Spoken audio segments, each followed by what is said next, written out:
Baru terbuka begini, saya lagi berdiri narik kambing.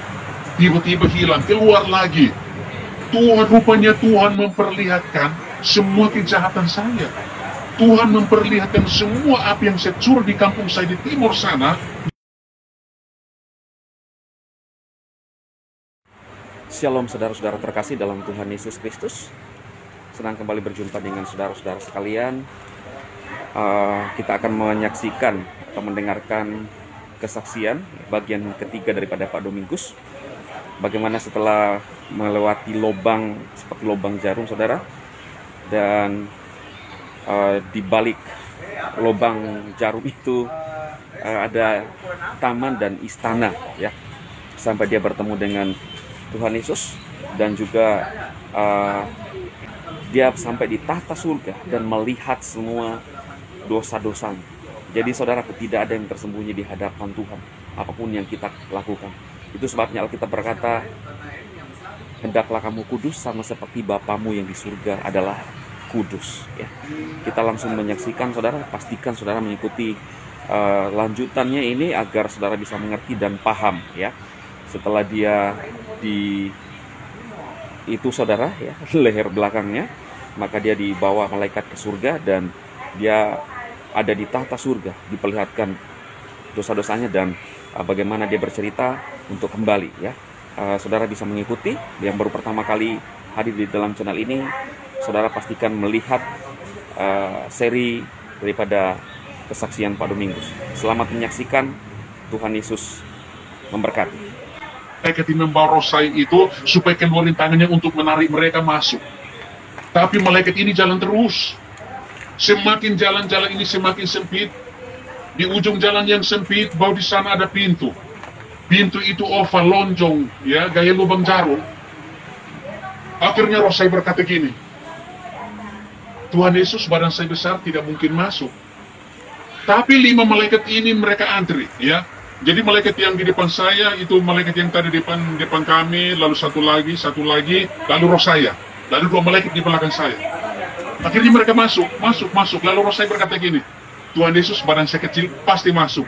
Tiba-tiba sudah melewati pintu yang sempit, ternyata di balik sana ada taman yang indahnya luar biasa. Akhirnya roh saya berjalan dalam taman itu, sambil berkata begini, Tuhan Yesus, ini taman, berarti ada rumah. Baru roh saya berkata bilang, rumah. Tuhan Yesus memperlihatkan satu istana yang megahnya luar biasa. Tuhan Yesus memperlihatkan satu gedung yang megahnya luar biasa. Karena roh saya di atas ketinggian, lalu melihat ke bawah. Kota itu megahnya luar biasa. Akhirnya roh saya berkata gini, Tuhan Yesus, ini rumah, berarti ada orang di dalam. Lalu roh saya dibawa masuk ke dalam, turun, ya. Roh saya waktu dibawa masuk itu kami turun jauh tangga. Tangganya putih, roh saya bersama dengan 5 malaikat ini turun melalui tangga yang putih, turun, lalu menuju ke sana. Waktu menuju ke sana, masuk dalam rumah itu persis kayak dalam gereja, bahwa di sana ada pujian penyembahan kepada Tuhan. Di sana ada yang duduk, ada yang berdiri, ada yang tepuk tangan, ada yang tiup sangkakala. Tiba-tiba ada suara yang berkata begini, ini orang-orang yang percaya kepada Yesus sehingga ditempatkan di sini.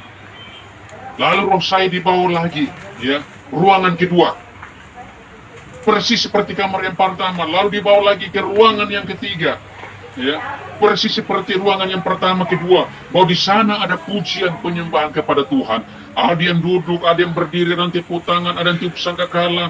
Tiba-tiba ada suara yang berkata, ini orang-orang yang percaya kepada Yesus sehingga ditempatkan di sini. Lalu roh saya dibawa masuk kamar yang keempat. Kamar itu kosong.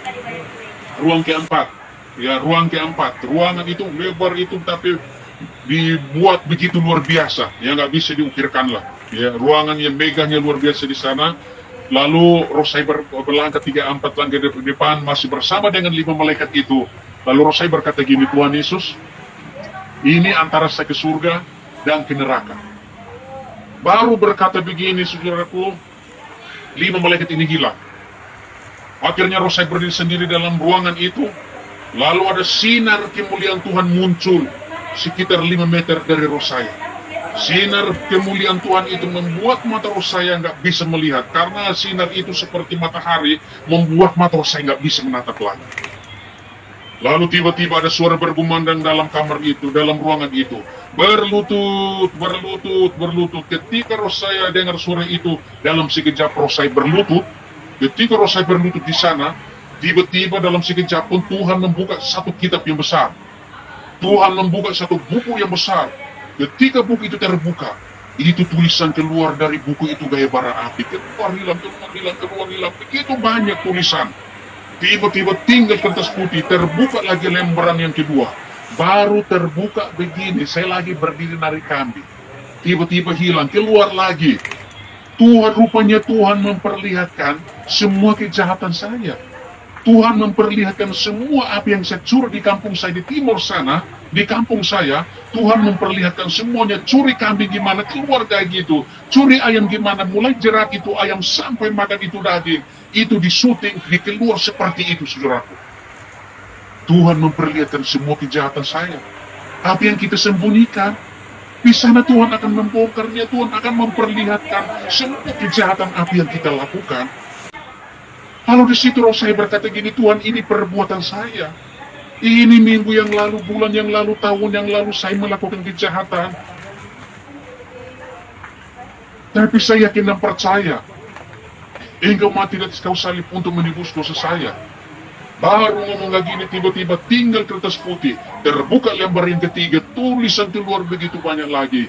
Di situ roh saya berkata gini, Tuhan Yesus, saya tahu Engkau mati dan kau salib untuk menebus dosa saya. Dalam sekejap tinggal kertas putih, terbuka lembar yang keempat, tidak ada tulisan lagi. Roh saya buka mata untuk melihat buku besar ini. Buku itu pun hilang. Lalu roh saya melihat ke sinar tadi. Sinar pun itu pun hilang. Tapi di tempat sinar tadi, di sana hanya ada altar yang bulat. Di sana hanya ada mimbar yang bulat. Lalu roh saya tiba-tiba berkata, oh, ini tempat Tuhan Yesus, ini takhta surga. Ternyata saya harus mempertanggungjawabkan perbuatan masa lalu saya di depan sini. Tiba-tiba, roh ada suara yang berkata gini, Domingus, pulang. Belum tiba saatnya untuk datang melayani aku. Ketika roh saya mendengar suara itu lalu melihat ke samping kanan, Tuhan Yesus menunggang kuda putih. Akhirnya roh saya langsung berkata, ini Tuhan Yesus, saya harus pulang. Lalu Tuhan Yesus badannya berubah di sinar, kuda putih berubah di sinar. Roh saya berkata gini, Tuhan Yesus mau balik. Waktu balik begini dalam sekejap, roh saya masuk dalam tubuh saya, tiba-tiba badan saya tergoncang. Lalu ingatan yang pertama, lo kenapa pulang? Kenapa nggak tinggal dalam rumah itu? Tadi bertemu dengan Tuhan Yesus, tadi bersama dengan 5 malaikat, kenapa mereka pulangin saya? Kenapa saya haus? Kenapa saya ini haus banget? Lalu di baju saya ini kok ada basah gitu. Lalu saya mulai pegang begini, rupanya ada gumpalan darah.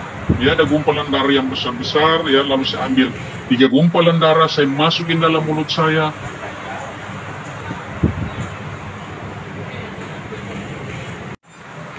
Lalu selanjutnya limas lagi, ambil darah, jidat lagi.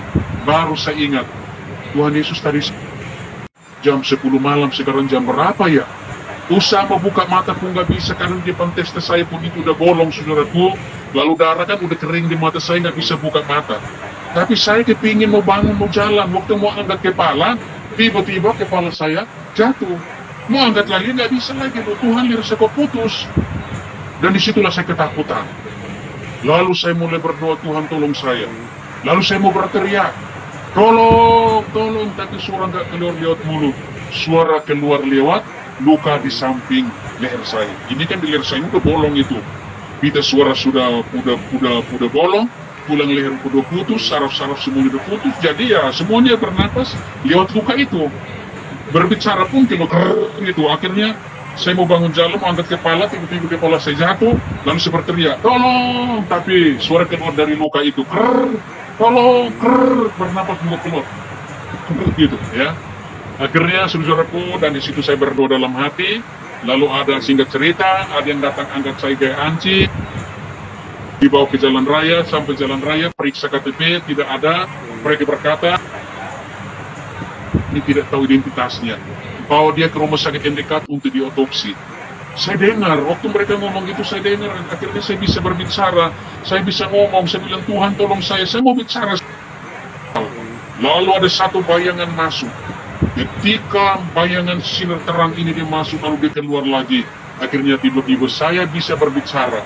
Oh, nama saya Domingus, umur saya 19 tahun, saya tinggal di asrama Dulus. Loh, orang ini masih hidup. Banyak orang yang saat itu berada di samping saya di pinggir jalan raya sana, mereka berkata, loh ini orang ini masih hidup, ini mahasiswa, udah, bawa dia ke rumah sakit mungkin di Cawang.